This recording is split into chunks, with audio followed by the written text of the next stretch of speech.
कि मेरे दिल में आज ये क्या है, तू कहे तो मैं बता दूं। नमस्कार।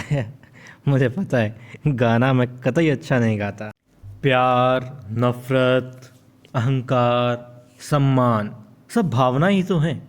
और आज तुको जिन्हें अपनी भावनाएं व्यक्त कर दी, उन्होंने बता दिया कि उनकी भावनाएं देवी अहिल्या के प्रति कैसी हैं और क्या रिश्ता है उनका। जी हाँ, वो सिर्फ जो है देवी अहिल्या को रानी नहीं मानते हैं, भावी रानी नहीं मानते हैं, 10 दिन की रानी भी नहीं मानते हैं, अपने छोटे भाई खंडेराव की पत्नी भी नहीं मानते हैं।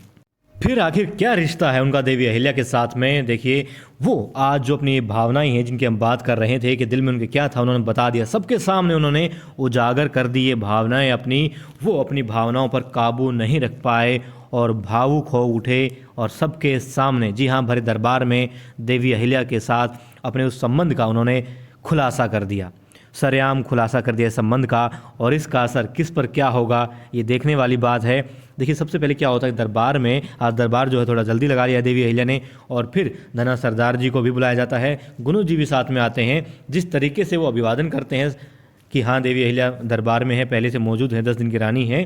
तो दूसरा उनका दिन होता है, दरबार में गद्दी पे ऊपर बैठी हैं वो आते हैं, नमस्कार करते हैं, ठीक है, बैठ जाते हैं। उनका जो भी उनका तरीका था वो करते हैं। मगर देवी अहिल्या यहाँ पर रोकती है तुको जी को। तुको जी खड़ा होकर कुछ कहना चाहते हैं, उनको रोकती है इशारे के साथ में, और देवी अहिल्या खुद खड़ी होती है। फिर कहते हैं प्रणाम और आप बैठिए, आसन ग्रहण कीजिए, ऐसा वो कहती हैं। उसके बाद में वो दोनों पिता पुत्र भी अपने अपने आसन ग्रहण करते हैं। और फिर बात होती है कि एक पाटिल हैं जो कि स्त्रियों के साथ में बहुत ही गंदा व्यवहार करते हैं।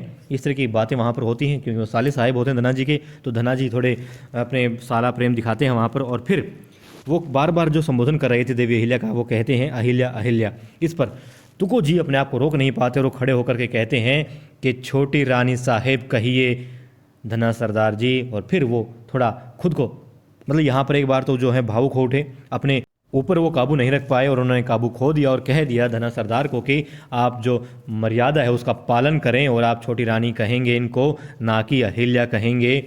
फिर वो थोड़ा संभलते हैं क्योंकि दरबार के मर्यादा का मान भी रखना होता है। और यहाँ पर देखिए उन्होंने क्यों कही ये बात, उन्होंने बात इसलिए कही क्योंकि अगर सिर्फ वो रानी की बात होती, यहाँ पर सिर्फ वो रानी होती, तो मेरे ख्याल से वो नहीं कहते। क्यों नहीं कहते? क्योंकि दरबार की भी एक मर्यादा होती है, जो जैसा संबोधन करना है उसकी मर्जी के हिसाब से कर रहा है। मगर उसके बारे में कहने का फ़र्ज किसका है? राजा का है, जो गद्दी पर है उसका है, या फिर कोई जो सलाहकार होता है वो कह सकता है। उसके बाद में मतलब कि तुको जी का यहाँ कोई अर्थ नहीं था ये बात कहने, मगर उन्होंने कही। दूसरी बात, उन्होंने ये बात इसलिए कही क्योंकि रानी से कोई मतलब नहीं है, मतलब है लेकिन इतना मतलब नहीं है कि आप इतने उग्र हो जाएं, इस तरीके से व्यवहार करें किसी साथ में। वो संबंध उनका है भाई बहन का। जी हाँ, आपने ध्यान दिया हो देवी अहिल्या को जब वो छोटी रानी कहते हैं दरबार से बाहर भी, तो देवी अहिल्या कहती हैं कि आप मेरे बड़े भाई हैं, मैं आपकी छोटी बहन हूँ, तो आप मुझे भला ऐसे रानी क्यों कह रहे हैं, आप मुझे अहिल्या ही कहिए। तो वो कहते हैं ठीक है, मैं तुम्हें दरबार से बाहर अहिल्या कहूँगा, लेकिन दरबार में तुम रानी ही हो।